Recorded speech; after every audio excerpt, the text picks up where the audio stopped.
عربی کے اندر ہفتے کو کیا کہتے ہیں؟ عربی میں ہفتے کا نام کیا ہے؟ عربی میں مہینے کا نام کیا ہے؟ عربی میں سال کا نام کیا ہے؟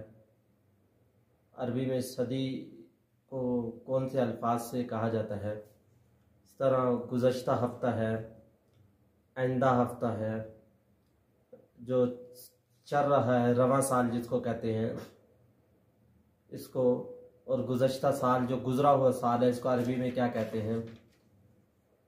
اور اس طرح آئندہ سال ہے، آنے والا سال ہے، اس کو عربی میں کیا کہتے ہیں؟ چھٹی لینی ہے اس کو عربی میں کیا کہتے ہیں؟ اس کے بارے میں یہ سبق ہے۔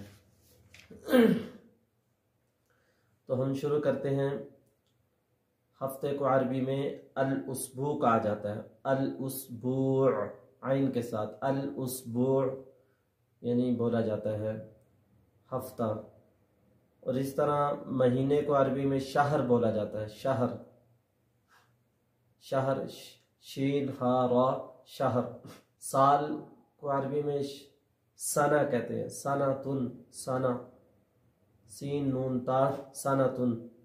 اور صدی کے بارے میں جیسے ہم کہتے ہیں فلاں صدی، کئی صدیاں گزر گئی ہیں، عربی میں صدی کو قرن، قرنن، قرن کہا جاتا ہے، قاف را نون قرنن۔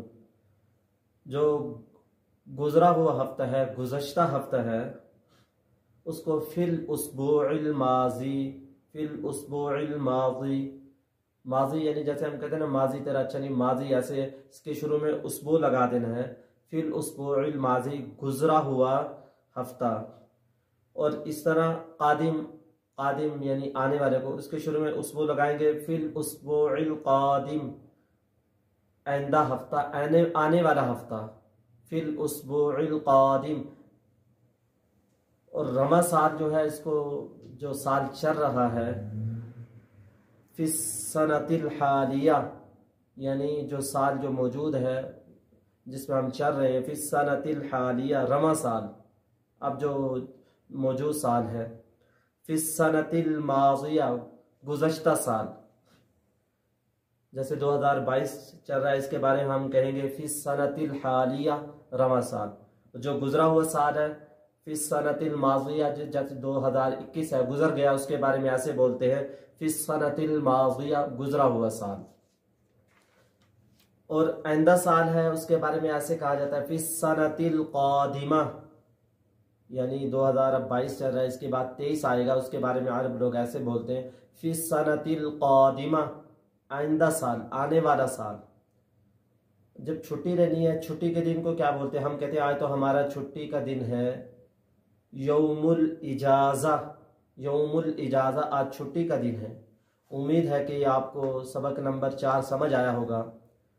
تو اس طریقے سے ہمارا جو سبق نمبر 1 ہے، 2، 3، اگر کسی نے نہیں دیکھا اس سے پہلے وہ دیکھ لیں تو انشاءاللہ یہ سبق بھی سمجھ آ جائے گا۔ تو اللہ تعالیٰ سے دعا بھی کریں، اللہ تعالیٰ ہمارے لیے یہ آسان بھی کرے۔ اس کے عربی کے بہت زیادہ فائدے ہیں، قرآن عربی کے اندر ہے، حضرت محمد صلی اللہ علیہ وسلم کی زبان عربی ہے، جنت کے اندر عربی ہے۔ جتنا عربی ہمیں آتی ہوگی اتنا ہی قرآن سمجھ آئے گا۔